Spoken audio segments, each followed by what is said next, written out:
মাত্র 5 সেকেন্ড। আপনি আপনার জীবনের মাত্র 5 সেকেন্ড দিন, আমি আপনাকে কিভাবে ডিস্ট্রাকশন ফ্রি মানুষ হতে হয় সেটা আমি তৈরি করে দেবো। গত জাপানের টেকনিকটা অনেক ভাইরাল হয়েছিল, তো আমি নতুন একটা জাপানের টেকনিক নিয়ে আসছি। এটা 3000 বছরের পুরানো টেকনিক। বিশেষ করে জাপানের ট্রেন তো আমরা সবাই জানি যে 1 মিনিটও লেট হয় না, বা গত 100 বছরের মধ্যে একটি ট্রেনেও অ্যাক্সিডেন্টের ঘটনা প্রায় নেই বললেই চলে। জাপানের ড্রাইভারদের এই টেকনিকটা শেখায়। তো এই টেকনিকটার নাম হলো ইউবি শেশি। এই টেকনিকটা প্রায় 3000 বছরের পুরাতন, এবং এটার মূল উদ্দেশ্য হচ্ছে আমাদের ফোকাস স্টেটটাকে ডিফাইন করা। এটা কীভাবে করে?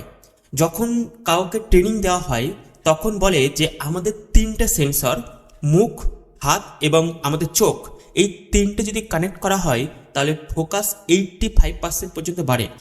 এই টেকনিকটা যেহেতু আমি ছাত্রদের উদ্দেশ্যে এই ভিডিওটা করছি, তাই তুমি যদি একজন ছাত্র হয়ে থাকো তাহলে কি করবে? ধরো তুমি তোমার পড়া চেয়ার টেবিলে বসেছো, তোমার সামনে বইটা রাখা আছে বা আশপাশে খাতা বা পেন আছে। তুমি বসে তোমার আঙুল দিয়ে সেই বইয়ের দিকে আঙুল তুলেছো এবং জোর করে মুখ দিয়ে বলছো যে আমি 30 মিনিট পড়ব এবং এই 30 মিনিটের মধ্যে আমি উঠবো না, আমি সম্পূর্ণ ফোকাস দেব এবং আমি কমপ্লিট করব, তারপরে আমি উঠব। যখন তুমি আঙুল দিচ্ছ এবং জোরে মুখ দিয়ে বলছো, তখন 3টে কাজ একসাথে চলছে।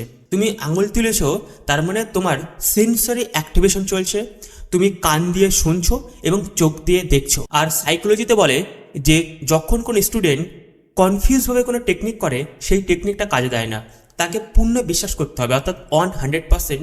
সে যদি বিশ্বাস করে সেই টেকনিকটাকে ফলো করতে পারে তাহলে প্রায় 90 to 100% পর্যন্ত কাজ দেয়। তারপরে যদি পড়াশোনা করা হয় তাহলে সেই পড়াটা অনেক বেটার হয়। এটা একবার ট্রাই করতে পারো। আমি অবভিয়াসলি পড়াশোনা নিয়ে ভিডিও করছি, কারণ আমি একজন মেন্টর। আমি দীর্ঘ 4 বছরের বেশি ধরে ছাত্রদেরকে ট্রেনিং করিয়ে আসছি, তাদের মনোসংযোগ বৃদ্ধি করাতে, ফোকাস ডেভেলপ করাতে, অ্যাডিকশন রিমুভ করাতে, বিভিন্ন রকম stress, anxiety, depression, frustration, ego, breakup থেকে মুক্তি করতে, এবং সবচেয়ে ইম্পর্টেন্স হচ্ছে টপার তৈরি করতে।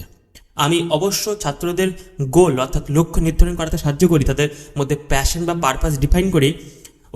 তুমি যদি একজন স্টুডেন্ট হয়ে থাকো তাহলে আমার সাথে কথা বলতে পারো তোমার প্রবলেমস নিয়ে, তোমার পড়াশোনার সমস্যা নিয়ে। কমেন্টে লিখতে পারো যে আমি ইন্টারেস্ট কথা বলার জন্য, বা তোমার প্রবলেমটা তুমি কমেন্টে শেয়ার করতে পারো, আমি অবভিয়াসলি ওখানে সাহায্য করতে পারি। দেখা হচ্ছে পরবর্তী দিন নতুন একটা ভিডিওতে।